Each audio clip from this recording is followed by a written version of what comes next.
SGA passes new club on campus. NCAA announces Player of the Week.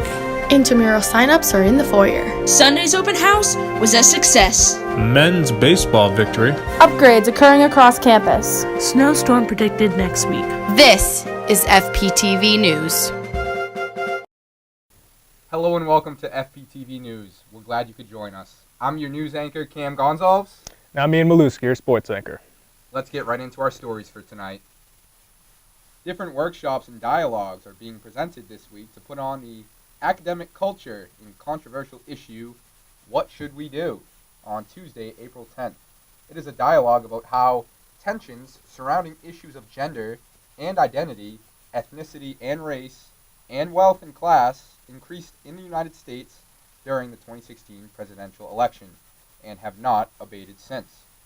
Institutions of higher education are presented with the challenge of how to appropriately address controversial issues within their institutions.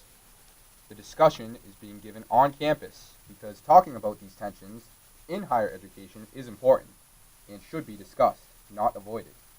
Fine arts professor Nathan Sullivan reveals his paintings at the Thoreau Gallery for the past few weeks and is an exciting new exhibition of work here at Franklin Pierce University. Students filed in on April 2nd to discuss with Sullivan about his artwork.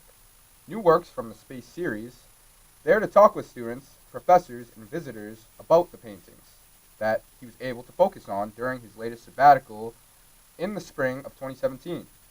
Students were able to enjoy and ask questions from 4 p.m. to 6 p.m. to Professor Sullivan and will remain open until May 11th. Free and welcome to the public. This ongoing event has sparked interest from students and professors, as well as the public, to show that the school is coming together and supporting someone from our community, as well as how it opens up doorways for students, other professors, and the community in general. This past week, students partook in an important on-campus activity for the Make-A-Wish Foundation. Over 29 teams competed in a campus dodgeball tournament to raise money for the foundation. The Student Athlete Advisory Committee put the tournament together last Thursday in the bubble, and people came to compete and to raise awareness for the funds that will go toward the foundation.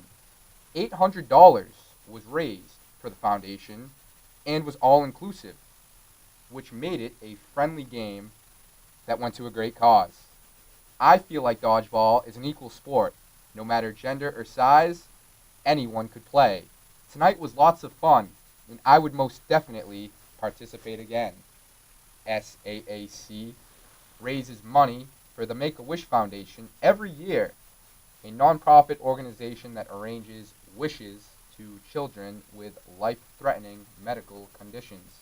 In past years, SAAC would ask student athletes to donate $5 each, but decided this year to put on an exciting event for students. These events were campus-wide and allowed for all students to participate. In conclusion, it is an event that everyone should come out and participate in every time that it is offered. It raises money for an important cause, so students that are involved should definitely appreciate what it goes toward.